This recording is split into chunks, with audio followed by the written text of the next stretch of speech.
자, 그 다음에 임대성, 수익률, 산술적인 계산에 의해서 나온 수익률이 아무리 높아봐야 임대가 안 되고 공실이 나고 있다라고 한다면 전혀 쓸모가 없는 거죠. 그래서 임대가 좀 될 것이냐라는 것도 좀 봐야 됩니다. 자, 임대성을 분석하는 데 있어서 제일 먼저 배후단지를 좀 파악을 해야 돼요. 주변에 여기 상권 자체가 주거단지냐 아니면 오피스 직장인들이 많은 데냐 이거에 따라서 업종도 물론 달라져야 되겠지만 그 임대성이 크게 많이 달라지거든요. 근데 만약에 주거단지다, 주위가 주거단지다라고 한다면 대형 평수 부촌보다는 조금 그 국민주택 규모라고 그러죠. 아파트로 말하면 33평, 그 이하의 주택, 24평, 이런 그 이하의 주택들이 많은 단지가 사실은 상가 투자로서는 더 괜찮아요. 물론 이것도 100%는 아닙니다만 통계적으로 봤을 때 그렇습니다. 이게 이제 대형 평수, 그다음에 좀 아파트 가격이 비싼데, 강남 같은데 이런 데는요, 평수가 이것도 100% 일치하는 건 아니지만 평수가 크다라고 한다면 어느 정도 좀 그 사회생활, 직장생활, 경제생활을 좀 했던 분들이 집을 점점 넓혀가는 거기 때문에 40평대, 50평대다라고 한다면 어느 정도 나이가 있고 자녀들이 많이 성장한 세대일 가능성이 크거든요. 그렇게 되면 저도 자식을 키우고 있습니다만 어느 정도 크면은 부모하고 지내는 시간이 거의 없어요. 어려야 외식을 해도 같이 가고 쇼핑을 해도 같이 가고 그러는데 같이 하는 시간이 없고요. 그 정도 경제적인 여유가 있는 사람들은 쇼핑을 하더라도 백화점으로 갑니다. 차를 타고 외식을 하더라도 외부로 빠지고요. 집 앞에서 대부분 쇼핑과 외식을 해결하는 그런 정도는 보통 그 유치원생, 초등학생 자녀를 둔 그 세대에서 그렇게들 많이 하거든요. 그렇다고 한다면 주거단지에 상가를 투자한다 그러면 너무 부촌, 여기는 잘 사는 사람들이 많으니까 그만큼 소비도 많겠지. 그렇다고 한다면 그만큼 장사도 잘 되겠지라고 판단하는 거는 약간 좀 오해일 수 있습니다. 그래서 아예 상업지역으로 나가든가 대학 상권으로 간다든가 아니면 오피스 상권으로 간다든가 이게 아니라 주거용으로 간다고 한다면 조금은 이렇게 넉넉하지 않은 지역으로 가는 게 오히려 더 올바른 투자 방법일 수도 있습니다. 그 다음에 그 유동인구 봐야 되는데요. 유동인구는 유동인구만 볼 게 아니라 동선도 좀 같이 봐야 돼요. 근데 이거를 좀 많이들 어려워들 하시더라고요. 이거 그림 그대로 좀 활용을 할게요. 그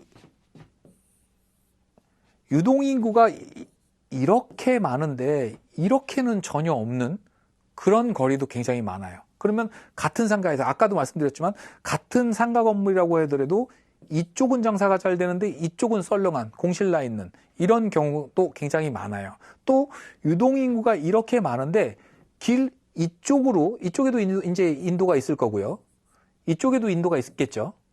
근데 이쪽 인도는 썰렁하고 이쪽 인도로만 사람이 많이 다니는 이런 상권들도 꽤 있어요. 어떤 경우냐면은 이쪽 끝에 여기 이제 주거단지가 있고요. 여기 주거단지가 있고 이쪽 끝에 전철역이 있는데 전철역 입구가 이쪽에는 없고 이쪽으로만 나와 있다. 이런 것들. 이런 경우에는 사람들이 주로 일로 다닙니다. 일로는 안 다녀요. 그러면 어차피 일로 다니더라도 이쪽 상가 다 보이는 거 아니냐? 아닙니다. 이게 상가가 굉장히 많이 민감해요. 보인다고 가지를 않아요. 심지어는 제가 이런 쪽으로 많이 하다 보니까 제가 느끼는 건 뭐냐면 이렇게 경사면에 상가를 이렇게 지은 것들이 있거든요. 그럼 여기 이제 1층 건물들이 쭉 있죠. 1층에 여러 호실들이 쭉 있죠. 호실이 있어가지고 여기는 좀 그 경사도를 맞추려고 이렇게 계단을 이렇게 설치하는 경우가 있어요. 같은 위치인데도 계단이 하나 있는 것과 없는 것도 심지어는 저는 차이가 나는 것 같더라고요. 제 느낌에는. 그래서 상가는 굉장히 민감한 거기 때문에 딱 그 호실, 잘 되는 호실, 그래서 저기 잘 되니까 저 옆에도 잘 되겠지 이렇게 들어갔다가 왜 이유를 몰라요. 저 집은 굉장히 장사가 잘 되는데 우리 집만 팔이 날리고 있다? 왜지? 이거 이유를 모르는 경우가 많습니다. 그래서 동선을 볼 때 유동인구가 얼마나 많은지도 분명히 봐야 되겠지만 얼마나 많은지에 플러스 그 유동인구들이 주로 어느 라인으로 다니는지 요것도 좀 보셔야 됩니다. 그리고 뭐 요 상가가 있는데 이 상가 앞에 가로수가 하나 크게 있다. 그래서 겨울에 가서 봤을 때는 몰랐는데 여름에 이제 숲이 이제 무성해지면 아예 간판 자체가, 가게 자체가 안 보이는 그런 것도 있어요. 그래서 계절적으로도 조금 반대 계절을 판단을 해서 사람들이 뭐 어떻겠다 저떻겠다 이런 것도 좀 판단을 해 보실 필요가 있습니다. 그 다음에 그 투자하는데 여러 가지 요인을 보죠. 요인을 보는데 지역적 요인이 있고 또 개별적 요인이 있어요. 지역적 요인이라는 거는 예를 들어서 요즘 뭐라 그럴까요? 예를 들은 겁니다. 진짜 그런 게 아니고요. 뭐 천안이 핫해, 뭐 어디 저기 평창이 핫해, 뭐 저기 뭐 인천 송도가 핫해, 거기 뜨고 있어 이러죠. 그래서 그런 지역적인 요인, 주변에 어떤 그 개발 계획이 있다라든가 어떤 큰 기관이 들어온다든가 이런 요인에 의해서 그 지역 전체가 조금 들썩이는 이런 곳이 있어요. 근데 저는 해보니까 지역적인 요인보다는 그 지역 내에서 개별적인 요인이 더 크게 영향을 받더라고요. 무슨 얘기냐면 예를 들어서 송도가 지금 좋다. 송도가 상가가 좋다. 거기 투자해서 돈들 많이 벌더라. 그러면 송도의 상가는 어디에나 다 투자를 해도 다 돈을 버느냐? 그렇지 않습니다. 어느 지역이나 그 지역이 뜨는데도 불구하고 들어갔다 손해보는 사람이 있고요. 또 어떤 지역은 그 지역이 낙후되고 있는데 들어가서 돈을 버는 사람이 있습니다. 이것만 보더라도 어떤 지역이 어떤 호재가 있다. 거기 투자하면 무조건 이긴다. 어느 그 지역에 악재가 있다. 거기 투자하면 무조건 진다. 이 개념보다는 어느 지역을 가든 간에 거기서 될 때는 되고 안 될 때는 안 된다. 이렇게 보시는 게 맞습니다. 그래서 저는 상가 투자를 이제 좀 하게 되면은요, 현장에를 가봅니다. 뭐 경매도 보지만 그 공인중개사 사무소에서 또 연락이 와요. 어디 상가가 좋은 게 있는데 요거 한번 또 투자해 보실 생각 없습니까? 그리고 또 연락이 와요. 그러면 저는 중개사랑 같이 안 갑니다. 제가 가볼게요. 그러고 가요. 그래서 가서 차 안 가지고 대중교통으로 가서요. 전철역에서 딱 몇 번 출구다라는 정보는 받아갖고 가죠. 그래서 나가갖고 나서 뭐 무슨 상호랑 무슨 치킨집이라고 했는데 그래서 치킨집 쭉 봤는데 눈에 안 띈다 그러면 더 이상 안 찾습니다. 그냥 돌아와요. 왜냐하면 찾아야 된다라는 거는 나만 찾아야 되는 게 아니거든요. 다른 그 고객들도 찾아야 되는 거기 때문에 주변을 서성여서 그때야 발견된다라고 하면 결국에는 거기다 무슨 장사를 한다라고 한다면 알고 오는 사람만 갈 수밖에 없다라는 거고요. 내가 직접 장사를 안 하더라도 다른 사람이 들어와도 마찬가지고 그 사람 장사가 잘 안 되기 때문에 월세를 나한테 많이 못 줍니다. 그래서 지역적인 요인보다는 딱 봐서 여기는 어휴 뭐 공실 날 일은 없네. 여기는 장사는 뭐가 들어와도 되겠네. 이런 자리가 분명히 있습니다. 경기가 안 좋아서 공실들이 좀 어떤 상권에 예전에는 그 공실이 별로 없었는데 공실이 나기 시작하는 상권을 가서 보면은요, 듬성듬성 공실이 나지 않아요. 어느 한쪽부터 공실이 나와서 들어옵니다. 가운데가 메인이라면 이렇게 들어오고, 뭐 이쪽 사이드가 메인이다 그럼 반대쪽부터 공실이 나기 시작해서 뭐 제일 메인까지 들어오는 경우는 거의 없습니다. 메인까지 들어와서 그 공실이 났다라고 한다면 그 상권이 아예 완전히 다 죽어버리는 건데 그런 경우는 그렇게 흔치는 않아요. 근데 그것도 현장에 가서 보면 여기네 이런 데가 있습니다. 각종 이렇게 차량 통제하는데 우리나라 로데오 거리라고 많이 하죠. 로데오 거리 가보면 차량 통제하는 구간이 있고 거기에 꼭 하나씩 광장이 있어요. 중앙에 분수대가 있다든가. 대부분 이것도 100%는 아닙니다만 대부분 그 언저리들은요. 경기가 안 좋다 하면서도 그렇게 뭐 공실이 나거나 그러지는 않습니다. 그런 것도 한번 보셔야 되고요. 어쨌든 요인은 두 개 다 봐야 됩니다. 지역적으로 호재가 있는지도 봐야 되고 또 개별적인 요인도 봐야 되겠지만 무게중심은 지역적인 요인보다는 개별적인 요인에 두는 것이 맞다. 저 생각은 그렇습니다. 그다음에 뭐 상권에 맞는 업종을 선택을 해야 되는 건데 사실은 업종을 임대인이 나는 임대 놓을 건데 내가 들어가서 장사할 것도 아닌데 임대할 건데 뭐 업종을 내가 선택하나 이렇게 생각하시는 분들도 많이 계시는데요. 그러시는 임대인들 꽤 많습니다. 그러시는 임대인들. 그래서 당장 공실 나가지고 이게 겁이 나니까 어떻게든 임대를 빨리 놔야겠다라고 해가지고 아무나 심지어는 뭐 과일 가게나 그 공장 덤핑 물건 가져와 가지고 그 깔세라 그러죠. 그냥 내고 그 현수막 걸어놓고 장사하는 거 이런 데다 임대 놓고 이러시는 분들 계시는데 사실 그거 좋은 방법 아닙니다. 왜냐하면 그 지역 상권을 이용하는 소비자들은 거의 50% 이상이 계속해서 사용하는 사람들이고요. 그 지역 사람들이고요.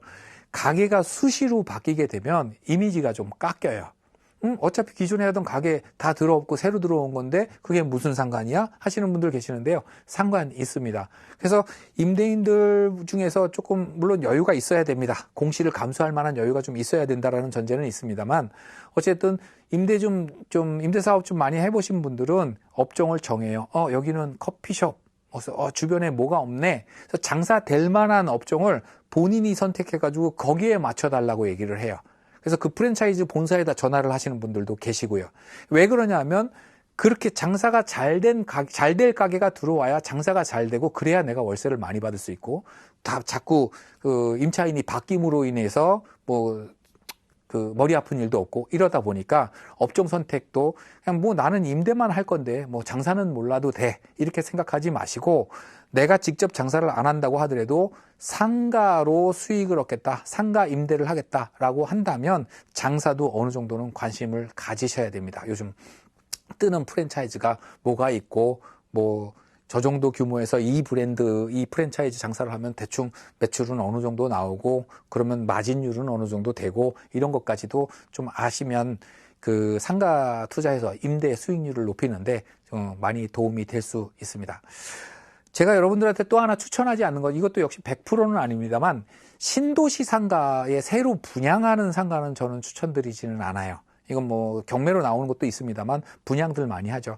분양 상가는 저는 추천드리지는 않습니다. 왜 그러냐면 대부분 신도시를 개발을 할 때 지역에 낙후된 그 도시를 싹 다 수용을 해서 아니면 환지 방식으로 국가가 지방자치단체가 이 사업을 진행을 하죠. 아니면은 그린벨트를 풀어서 한다든가 논밭을 이렇게 엎는다든가 이런 식으로 기존에 있던 땅을 어떻게든 변형을 시켜서 신도시 도로 딱딱 바둑판처럼 만들어 놓고 여기는 주거지역, 여기는 업무지역, 여기는 상업지역 이런 식으로 그 지역을 정해가지고 그거를 분양을 하죠.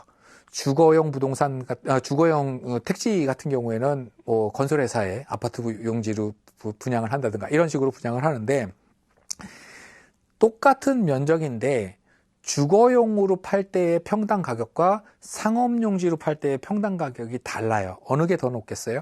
당연히 상업지역의 건폐율, 용적률, 그 다음에 용도 제한 이런 거에서 유리하기 때문에 상업지역의 평당가가 주거지역의 평당가보다 높습니다. 그 얘기는 무슨 얘기냐면 똑같이 10만 평을 개발을 했다. 이랬을 때 상업지역을 5,000평 빼는 거하고 10,000평 빼는 거하고 전체 총 매출이 달라진다는 얘기입니다. 사업주 입장에서는. 그래서 제가 봤을 때 일기 신도시에서는 그런 모습이 발견이 좀 덜 돼요. 그때는 상업지역과 주거지역과 상업지역을 더 뽑으면은 수익이 더 커져? 이런 개념이 좀 없었던 거 아닌가 싶습니다. 일기 신도시를 보면은 그런 게 없는데 그 이후에 최근에 신도시 생기는 거 보면 배후단지에 비해서 나중에 다 완공됐을 때 사업이 완료됐을 때 그 유입되는 인구에 비해서 상업지역을 너무 지나치게 뽑고 있습니다.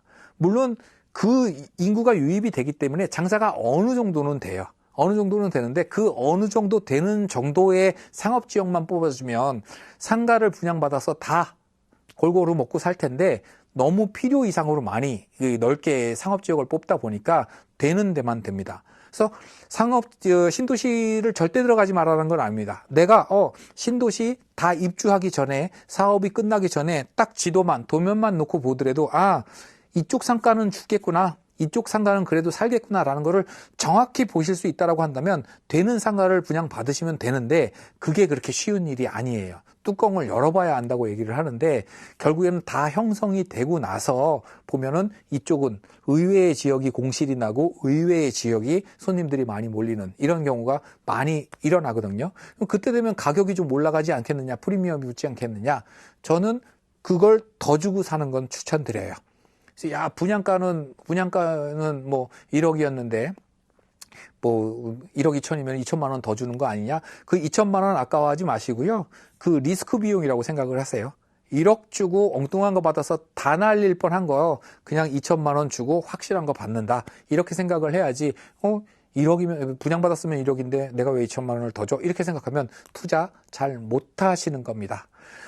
그 다음에 그 큰 상가 같은 경우에는요, 아주 대형 상가 같은 경우에는 너무 그 상가 호실이 많다 보니까 같은 업종끼리 들어와서 서로 치고받고 경쟁하다 보면 오히려 상권이 죽을 수가 있어요.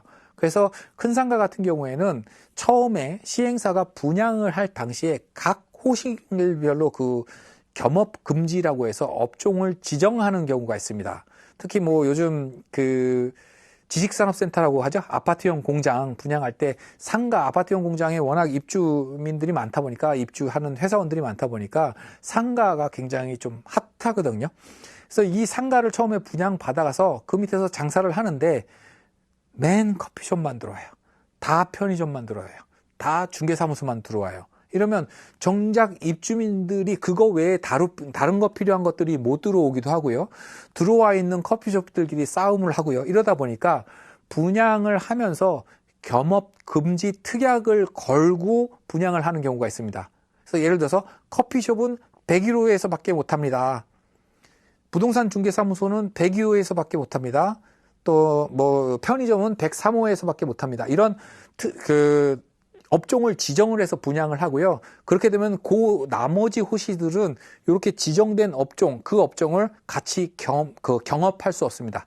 경쟁적으로 할 수 없어요. 이거는 관리 규약으로 정해지고요. 관리 규약은 그 부동산을 취득한 소유권을 넘겨받은 사람한테도 유효하기 때문에 부동산을 상가를 구입을 하면서 혹시 경업 금지 특약이 있는지 지정된 호실이 있는지 이거를 좀 봐야 돼요. 이거는 소송이 많이 걸렸었거든요. 강변역에 있는 테크노마트에서도 한번 커피숍 때문에 문제가 됐었는데요. 아주 조그만, 그때는 그거 분양할 때는 커피숍이 그렇게 우리나라 사람들이 커피를 그렇게 많이 먹을 때가 아니었어요. 근데 커피숍을 지정을 하고 팔았었는데요. 나중에 커피가 막 뜨면서 큰 프랜차이즈 업체가 1층에 엄청나게 크게 들어왔어요. 근데 이 작은 데서 이 대기업을 상대로 소송을 해가지고 이겼습니다. 그래서 인테리어 한 거 다 철거하고 나갔어요. 그 정도로 엄격하게 정해지는 거기 때문에 여기다 커피숍 내가 차려도 장사가 잘 될 거고 커피숍으로 세워놓으면 임대 바로 나가겠다 판단해서 커피숍 해야지 라고 낙찰 받았는데 경업 금지 특약이 있어서 커피숍을 못하는 경우 실제로 굉장히 많습니다.